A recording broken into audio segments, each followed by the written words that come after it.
Halo, selamat pagi and hello YouTuber. YouTuber pula.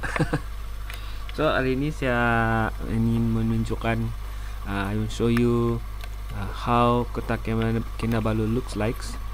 This is after everyone being vaccinated. So semua pun datang kerja seperti biasa. Everybody is now working. Dia punya jam, dia punya suasana back to normal. Tiada beza dengan yang sebelum ni, cuma everybody use mask lah. You know, mask ni saya rasa tahun 90s the teenager like to use mask because you know the Japanese fashion. So they like to use mask, but nowadays it's not a fashion anymore. It's not like you want to become a Japanese. Semua pun pakai mask for the protect ourselves. So keadaan di Sabah pada masa ni on this September October, hujan sangat kuat, raining, and then mostly tempat pun banjir, flood everywhere. Mungkin kekerapan banjir tu in 1 year sangat kerap. Dulu selalu dengar di sebelah Beaufort sebab ada empangan, but now bukan Beaufort, sepanjang jalan raya tu banjir kiri kanan. So kenapa air ke jalan raya? Why the water flood happens near the road? So pembangunan yang tidak terkawal, saya rasa lah, because semua di tepi jalan raya ni mengikut masa akan datang, kawasan tepi jalan ni akan banyak kawasan perumahan dan kedai. Di mana ada jalan raya, di situ ada peluang untuk improve you punya business, you punya kedai, you punya anything. That's why harga tanah di tepi jalan ni debak guys, make everything become more expensive. Okay, so masalah banjir mungkin perlu kena buat satu flooding river, or maybe parit. Saya ada di satu term dia parit tu kena buat untuk banjir, untuk sambut air lah. Tapi lah, itu semua perlukan peruntukan daripada kerajaan negeri. Need money from the government. So ada satu artikel saya baca, I read an articles opinion from someone, I forgot already. The Pan Borneo can be said as Borneo Pan Borneo Pen. Borneo Pen dan pen sakit Borneo because of the Pan Borneo. So macam mana tu? Sebelum ni mostly Sabahan demand itu Pan Borneo.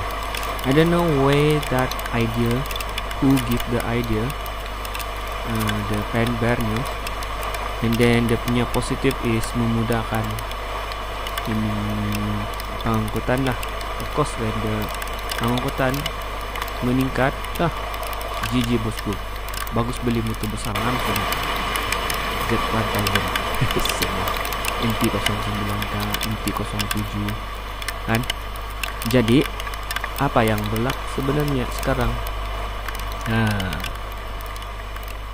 Itu saya nampak ada banyak gambar yang tempat untuk kita buat itu Pan Borneo, mostly dia banjir. Macam air itu dari sebelah tanah besar Sabah Borneo untuk ke laut tersekat, dia terblok guys. Saya tidak ada gambaran sebab itu gambar bukan saya punya kan. Kalau saya yang gambar boleh, tapi people perlu meminta permission lah dan sebagainya. Tapi itulah kenapa di Sabah ini makin banyak banjir.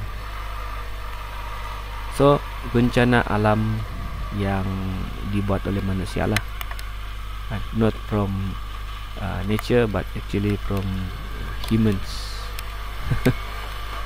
Oke, apa dia punya jalan penyelesaian? Susah aja mau cakap. Kalau kita bagi dia idea, contohnya buat parit ataupun sistem pengaliran air di jalan raya tu, ataupun improve dia punya engineering of the road, masalah dia punya cost untuk Pan Borneo tu mungkin meningkat 3 kali ganda, guys. Kan? Jadi yalah, kita tahu sumber alam Sabah ni macam Sabah yang punya, tapi actually kita tidak dapat lahan. So itu politik view lah. Kan semua Sabahan tahu cerita tu, tapi apa tindakan kita punya pemimpin dan yang bakal menjadi pemimpin? Susah aja bercakap. Kalau yang sudah lama memang itu na iri-iri na lo dia lah. Kalau dusun dia ada peningkatan tu itu itu sebab orang lama mah. Macam mana kalau yang ada orang baru, new leadership kan? Tapi untuk menjadi pemimpin ni kan, guys, back to basic. Mesti tahu itu 20 perkara, mesti tahu itu adat perjuangan di Sabah ni. Dia punya core point supaya kalau kita buat cadangan idea tu bagus.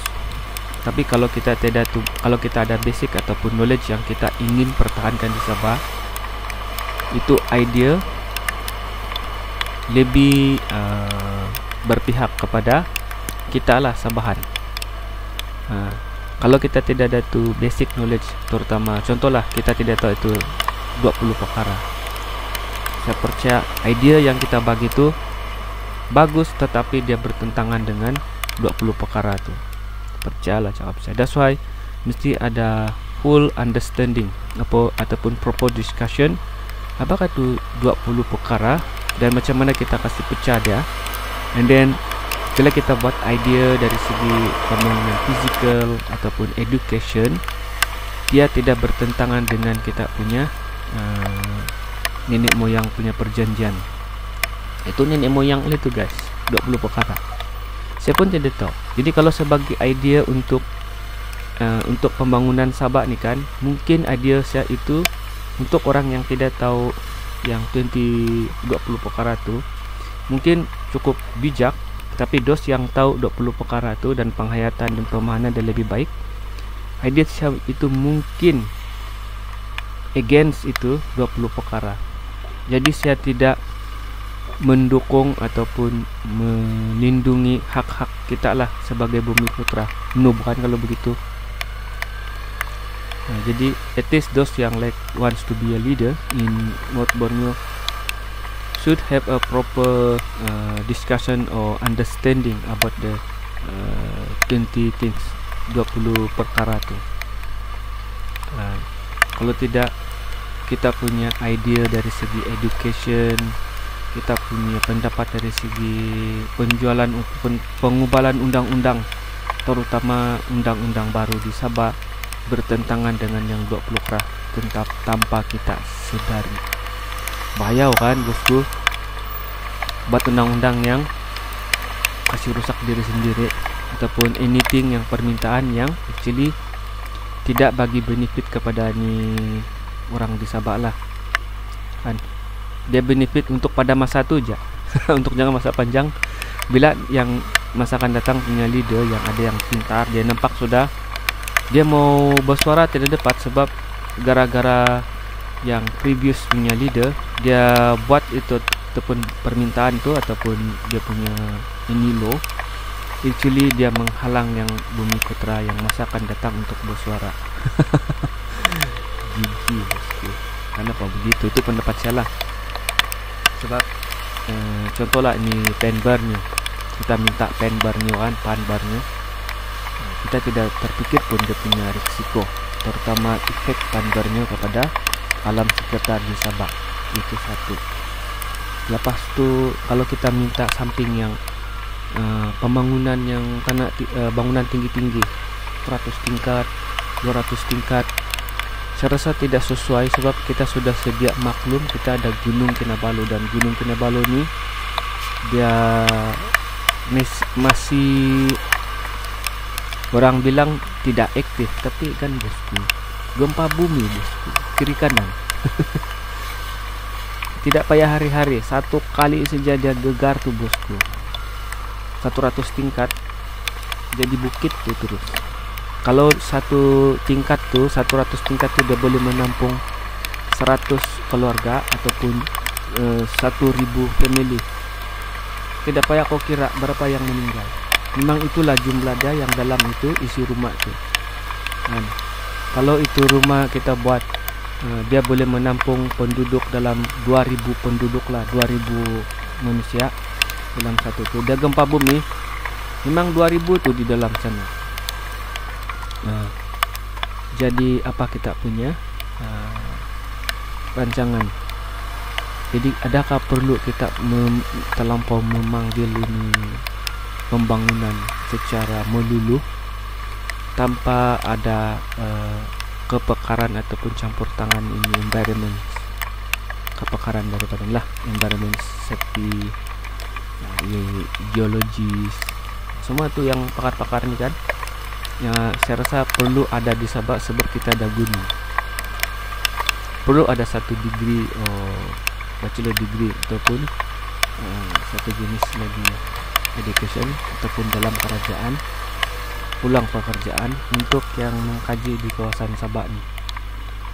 Setiap tanah dia punya jenis tanah begitu, bukan untuk cari new materials untuk dijual.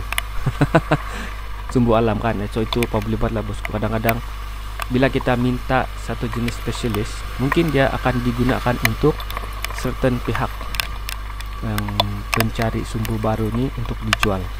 Itu pun susah aja bosku. Kita punya ide bagus, kita mau wujukan satu pulang pekerjaan ataupun satu bidang kepakaran untuk menjaga Sabah, untuk dia kaji ini tanah yang ada di Sabah dan ini gempa bumi. Tapi kemungkinan ada pihak yang salah guna tuh, dia cucuk-cucukkan untuk cari sumber alam yang boleh dijual, untuk kasih puas tuh kata makan kan. Percayalah ya, orang luar dia tidak peduli, dia akan habiskan apa sumber yang ada dalam tu tempat. Itu sistem penjajahan. Selama ni kita nampak sistem penjajahan dia guna begitu bosku. Satu contohnya British lah, negara British dulu kan, British Empire. Mana tempat dia jajah, semua sumber alam di sana tu adalah hak milik itu penjajah, dan dia akan jual semua sampai habis. Contoh di kita di sini tu biji timah, Sabah ada biji timah dulu, kayu balak untuk sistem kereta api arang. So kita pernah jadi bekal batu arang terbesar di dunia. Kan. Mana lagi tu pokok sekarang bosku, pindik-pindik ke pokok dia sekarang. Kalau yang dulu besar dia macam kereta ni, kereta foil yang macam kiri kanan kita nampak ni, batang kayu balak dulu. Sekarang mana lagi ada bosku, tidak sempat saya tengok. So itu pendapat saya lah. Sebab setiap hari saya melalui ini jalan kan, Tuaran KK. Jadi hari-hari nampak bencana, kemalangan yang dari manusia lah. Kita tak melangan tu kita tidak boleh elak, tapi yang banjir, dan punya banjir tu bosku. Bayanglah kereta kau baru 1 bulan kau CCM terus rusak kan. Baru saya tidak cakap lah, actually kebanyakan tempat kita ni ada yang pandai, mekanik yang hebat kan, tapi kau mau cari yang betul-betul hebat susah. Kalau ada pun menunggu giliran kau tu bosku, 1 bulan 2 bulan kereta kau di sana. Kalau tu tak orang kita tahu tu mekanik dia pandai kan, paling sibuk lah dia tu, tunggu giliran lah kita bos. Jadi apa pendekatan kerajaan ataupun mungkin bukan kerajaan lah, mungkin rakyat lah. Kalau kita sikit-sikit kerajaan kan, actually yang kasih gerak itu kerajaan adalah rakyat kita lah. Okay, macam mana kita mau kasih, kalau bilang mau 100% prevent tidaklah mungkin, tapi kalau bilang mau kasih kurang mungkin lah, boleh kan. Kita kasih kurang risiko kemalangan, risiko kematian daripada gempa bumi, kerugian daripada banjir, dan satu lagi hidden disaster in Borneo. One of the disaster is ini taufan, puting beliung di laut sebelah Kudat tuh guys. Silap hari bulan dah pergi darat tuh kalau tidak kena do something. Lepas tu hujan batu di kawasan Penempang selalu, dan certain tempat di Sabah. Dulu kita tidak nampak because tiada handphone. Sekarang kan baru terbuka mata kita. Sebenarnya itu bencana dalam satu tahun tu banyak tempat yang berlaku. Because ada maklumat ataupun handphone yang darang gambar atau video cam, jadi semua boleh nampak. Jadi bagus juga kita ada satu jenis web page ataupun Facebook page, ataupun satu jenis kementerian ataupun penguatkuasa, ataupun satu jenis yang untuk mengkaji ataupun collect data daripada tu multimedia, data scientist, begitulah kan, untuk collect. Jadi dari situ kita boleh nampak bila kita ada tu data dalam satu tahun tu apa jenis bencana yang kita dapat di Sabah. Jadi kita boleh bagi satu idea ataupun tindakan susulan. Kalau kita tidak cukup data, kita tidak nampak macam mana tu banjir, macam mana tu penduduk, macam mana dia orang survive itu keadaan macam tu. Kita punya idea ataupun kita punya effort untuk bantu tu penduduk yang memerlukan tidak ngam, tidak sampai kan. Selain daripada standard lah yang bagi makanan semacam, saya rasa ada yang lebih kita kena fokus lebih daripada itu, dan daripada kita bagi bantuan makanan. Saya rasa patut lebih daripada itu. Bukan pasal kita mau bagi dia rumah ke apa, tidak, tapi ada something yang kita boleh buat dengan dia punya environment, dengan dia punya idea, ataupun mungkin siapa beli kereta Fowel tidak cukai gitu, satu keluarga satu kereta Fowel drive sebab banjir kan, kita dapat elak banjir. Ataupun kasih longgar itu undang-undang untuk pengubahsuaian kereta untuk menghadapi ini bencana alam. Contoh itu exhaust atau itu kereta kan Fowel selalu dia ada extra pipe untuk ambil udara pada letak di tepi itu. I forgot the name proper name dah. Tapi dia ambil udara lah dari sana kan, itu bagus. Kalau dia limpas air tidak masuk dalam demi engine, sebab dia ada dia punya tempat ambil udara tuh di tepi, selalu ada tambah ekstra kan. Ada nama dah tapi saya tidak berapa cun. Atau kalau motor dia modified itu kasih tinggi, atau itu exhaust dia kasih timbak di atas, pengubahsuaian yang untuk mengelakkan daripada banjir, mengurangkan inilah kerusakan. Lepas tu pasang lampu, sebab yalah banjir kau tidak nampak gitu guys tuh. Itu pendapat saya lah. Dari segi undang-undang, kadang-kadang undang-undang tuh kan dia menghalang kita daripada untuk menghadapi ini bencana alam. Contohnya ini undang-undang pengangkutan dan jalan. Mungkin boleh kasih longgar zona pengubahsuaian kereta yang dibenarkan untuk menyimpasi banjir, ataupun gempa bumi, ataupun tuh puting beliung, ataupun hujan batu kan. Oke, thank you. Itu saja cerita saya pada hari ini, dan inilah keadaan Keke dia punya jam tuh guys.